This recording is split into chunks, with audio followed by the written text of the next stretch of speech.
Hey, welcome to the Raising Mothers podcast. I'm your host, Ashley Kahn. I'm a wife, mama to two, and a certified conscious parent coach practitioner. It is my mission to raise mothers to transform their mind, soul, and family. Sis, you are not here by accident. If you are here, it means you're ready to heal inner wounds, detach from deeply rooted thoughts and beliefs, recognize the root beneath behaviors, deeply connect with your child, love the child in front of you, become the mother you dream of, the mother you were created to be, and the mother your children need. Let's get started. Well, I am so excited today because today we have Meg O'Keeffe back with us, actually for this episode and the one following this episode. So you don't want to miss episode 17 either. Just as a quick recap for those of you who haven't been following along with this series, Meg O'Keeffe is the founder of Heart-Centered Parenting. She is a Montessori trainer and teacher with over 30 years of teaching experience. She is also a certified coach from Dr. Shefali's Conscious Certified Coach. Oh my God, I just got certification. Yes. Yes, exactly. Yes. And she is my personal coach. So it is such a treat to have her. She is so wise, and she is just such a light in this community and every community that she's in. So I'm excited to share her again with you. Today, we are talking about the D in confidence, which is discusses feelings, thoughts, and beliefs. This is episode number 16 of a 20 episode series on the characteristics and qualities and habits that confident children embody. So welcome, Meg. Why, thank you, Ashley. This has been so fun. I so enjoyed our last time together, and I'm looking forward to today and next time too. So this is a great topic that you have brought to your listeners about the characteristics of a confident child. And oftentimes I have to remind myself that the characteristics I want to see in others are the reflection of what I really am looking for in myself. So I think the D, you said, discusses a child who is confident, discusses their feelings, thoughts, and beliefs. And the parent is so responsible for this, like we've talked about yesterday, that when a child feels like he is in a safe environment where he's not going to be judged by the parent, and there's a non-reactive parent in front of them who allows them to be who they are, he feels or she feels accepted for who they are, and that is when they can really share with you. Because if you're not open to allowing the child to be who they really are, then the child isn't going to share with you or share it with anyone, their thoughts and feelings and beliefs. So it's about us being comfortable, right? Yep. With the child having feelings and thoughts and beliefs, especially when they don't align with our own. Yes, Right? I love how you brought that up, because the environment that's created for confidence in a child to grow is exactly what you just talked about. The parent also models that it is healthy to feel your feelings and then to go through the process of recognizing where those feelings are coming from, because all the time our feelings are always connected to some thought, and our thoughts are always connected to some belief. So if we can create this environment and model for our kids how to recognize what feelings we have, recognize what thoughts and beliefs are there, that allows us to then heal, grow, and transform and move forward in a healthy way and not be stuck and paralyzed in whatever we're going through in that moment. And so when we say confident children are able to do this, all too often it is because a parent has created this environment and model for them what that looks like. So thank you so much for bringing that up, because that is so vital in raising a confident child, and for this confident child to then know how to process what they're going through. I remember, when my children were young, how I would say sometimes, stop crying, or, why are you crying? Everything's okay. I would disallow them to express themselves fully Mhm. because it made me so uncomfortable. Yes. I was anxious when my children would express, especially a big feeling, Mhm. and they would I would be thinking, my thoughts were, oh my gosh, what am I going to do right now? Oh my gosh, I feel so uncomfortable. Yes, And what if they embarrass me, right? totally. Mhm. So it really was about me. Yep. So I recognize now that I can be with my adult children now. Yesterday, that happened with me, that my adult child needed to express some feelings that she had, and I could be there and I could check myself, check my own thoughts, which are attached to my beliefs. That, if I don't, that I often used to want to fix it. I was Yes. trying to teach her something while she was, so that I could deflect myself having to feel these big feelings of discomfort and anxiety and, all the story that I have underneath, all those, beliefs that I have underneath. So, Absolutely. And the truth is when our kids have these big feelings, I know for me, a lot of the times it was fear that I'm doing something wrong as a parent or that I'm not good enough. Like if I was a good enough parent, then my child wouldn't be struggling with this or having these big feelings around this, right? And I think as a conscious parent, when you learn to separate that your child's journey is different from yours, you're able to come into this neutral place and create the environment for them to feel their feelings without you taking it personal as as a reflection of who you are as a parent or even as a person, which I think oh, is huge. wow, what you just said couldn't be more huge, Ash. Mhm. I completely agree with that. Our thoughts about not being a good enough parent, there's so many, right? There's so many. So, one thing that I do the most often is check my own energy, right? Mhm. So, what am I bringing to this co creation with my child?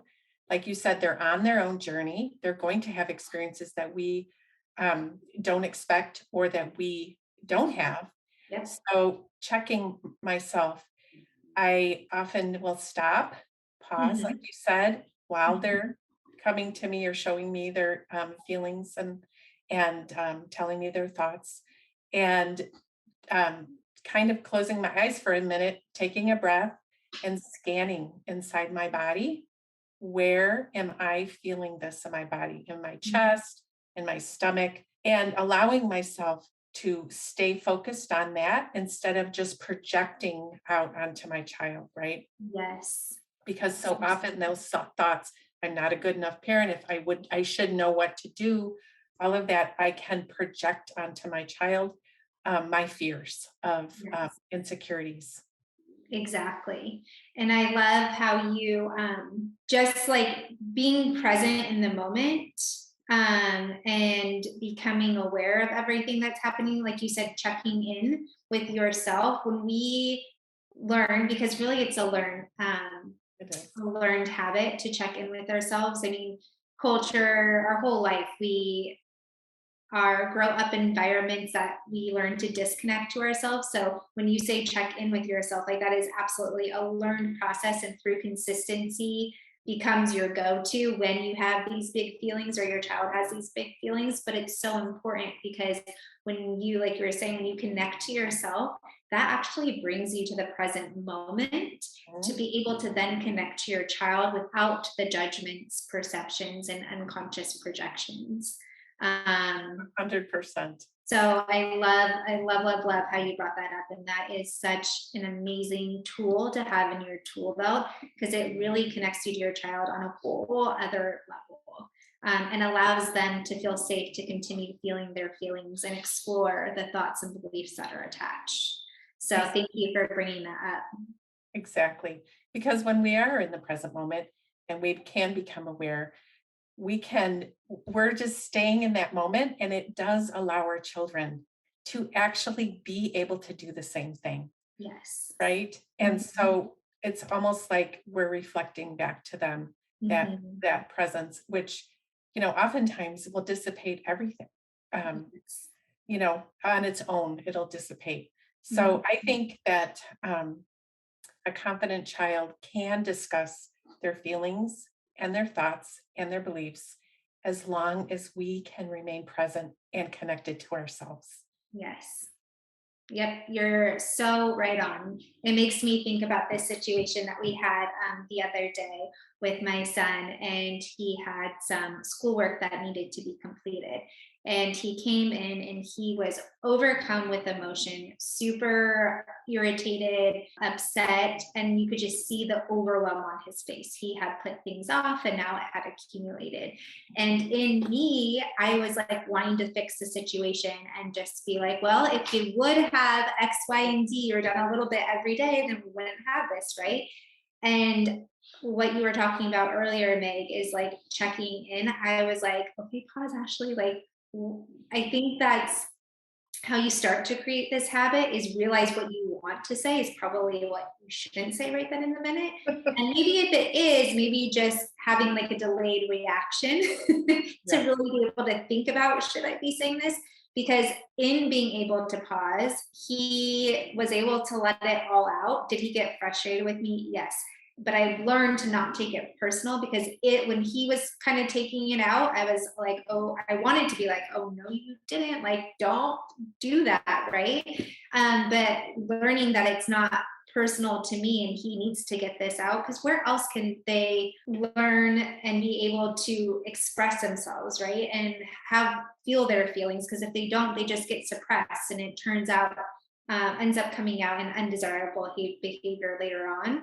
And so to really create this space for them is so important. But we're human and it isn't easy and it is a learned practice. And I screw up all the time. But thanks to conscious parenting, have tools and skills to be able to heal the relationship.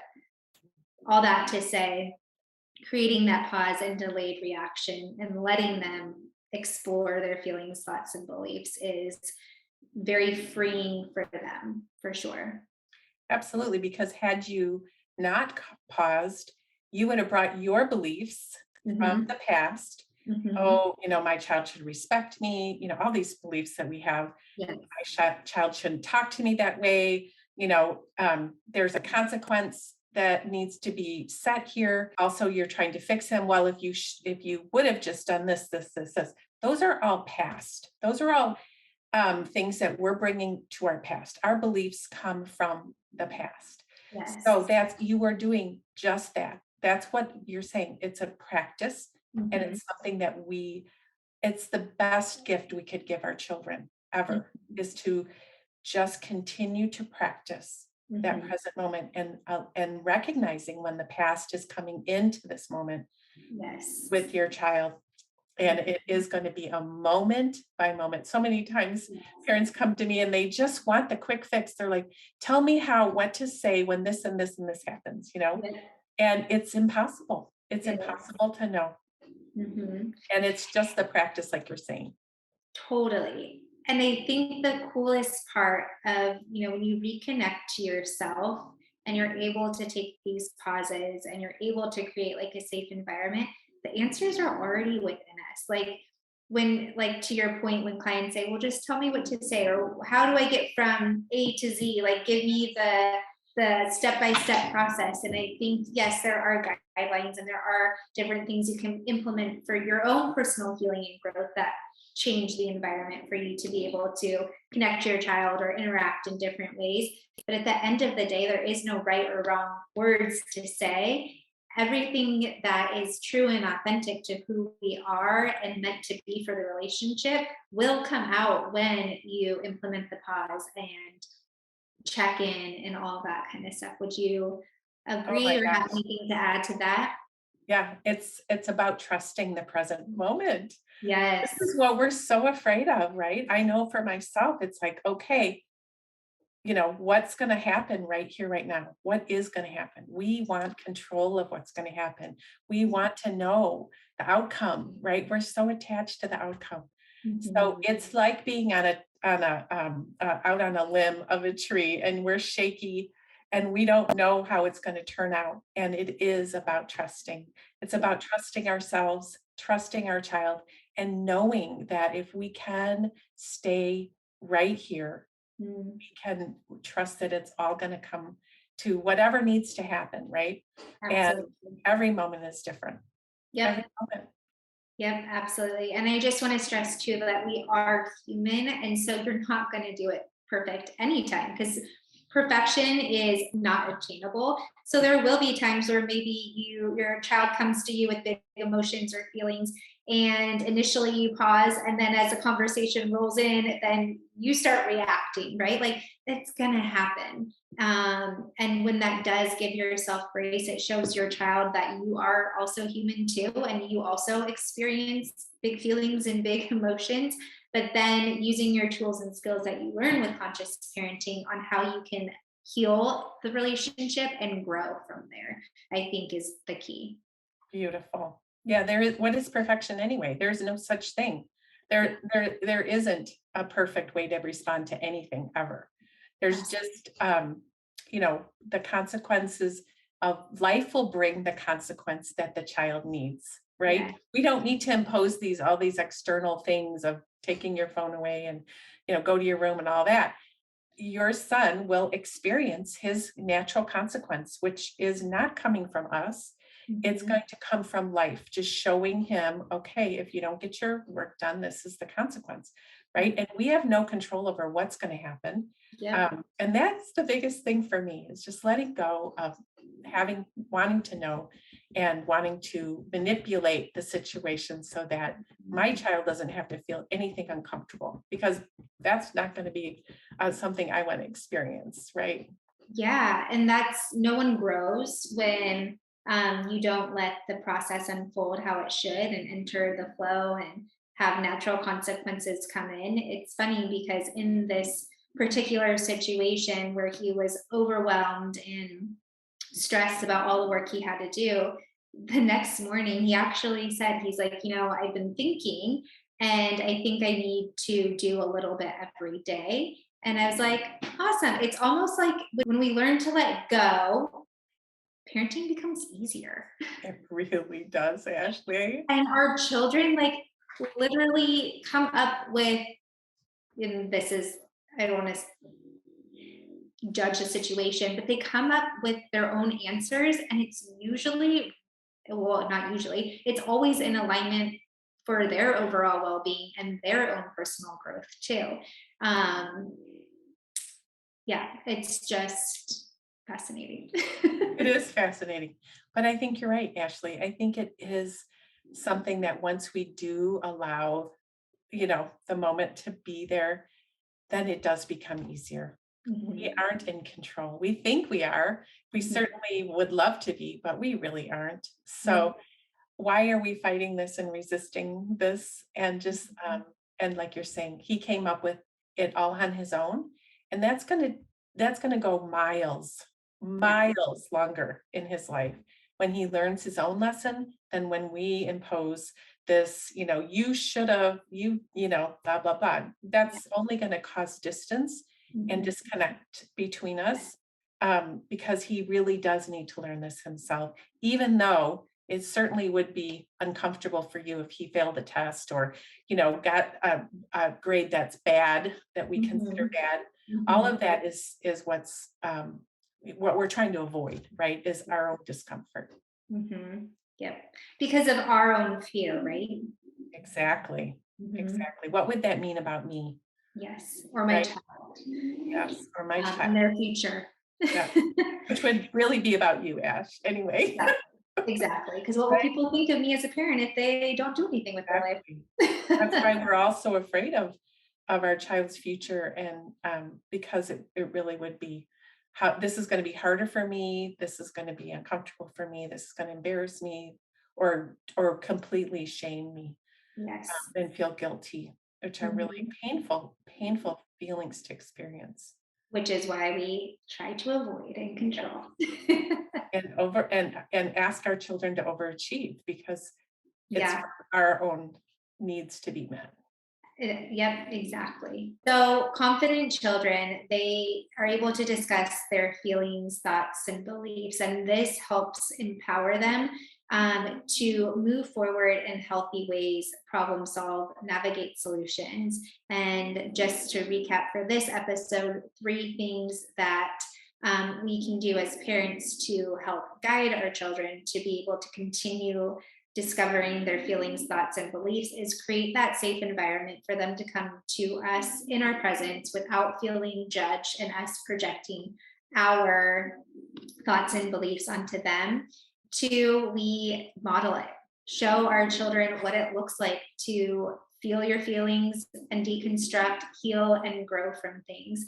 And 3, be a source to help your child continue to guide them through this process, because it's really through consistency that they're going to be able to develop and really make these skills their first go-to whenever big feelings or emotions arise. Meg, would you like to add anything to that before we close this episode? I love it. I think making sure that we check in with our composure and our whole body language, our whole tone, our whole facial expression, but we can't do that without being aware of ourselves. Yes. So you said it perfectly. It was such a pleasure to talk about this, because for me, we want our children to be confident in life, right? And so really paring this down to where it comes from is so helpful for parents. So thank you, Ashley, for bringing this to the podcast community. Absolutely. And thank you for joining us. Meg, where can people find you? Well, they can find me at heartcenteredparent.com. And I am available. I do workshops, I do online courses, I do one-on-one coaching, and I do have a Montessori focus. So that is where my background comes from. But Montessori and conscious parenting are one and the same. So. Yes, absolutely. Awesome. So I will link your website in the show notes, and thank you for joining us. I am literally so excited that you took the time to hang out with me in this space, and I would absolutely love to connect with you more. You can find me over on Instagram at ashleycahn.co. That's ASHLEYKAHN.co, or visit me on my website at ashleycahn.co. If this episode spoke to your soul and you know some mama friends that could use it, screenshot this episode, tag us on Instagram, and share it with everyone who needs it. Love what you heard? It would absolutely mean the world to me if you left a 5-star review. Okay, mama, this is just the beginning.